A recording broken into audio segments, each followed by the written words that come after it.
So this is an Excel model of the spread of an infectious disease through a population.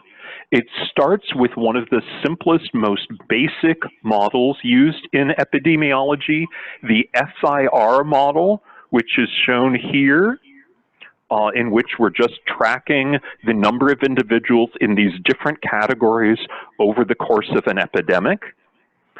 Here, the model is set up to implement these equations. Students or users can control the values of individual parameters and variables using these scroll bars.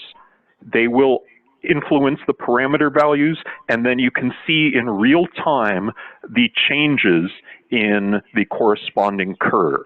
So for instance, if I increase the transmission rate, then my infection curve hits higher values and is earlier. Whereas by decreasing the transmission rate, I eventually flatten the curve, postponing or even preventing a number of infections.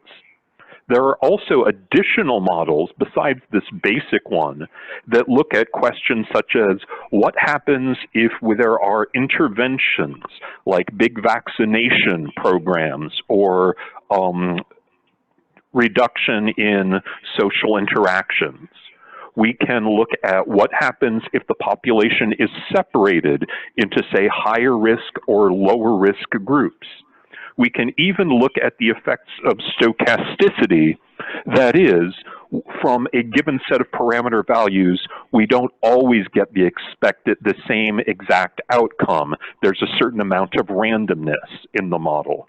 But the overall goal is to get students to understand the basic model well enough that they can start thinking about what extra complications might arise in a particular disease.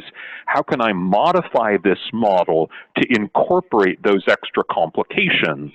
And then once I run the model, how can I use those predicted results to make informed predictions and/or informed policy?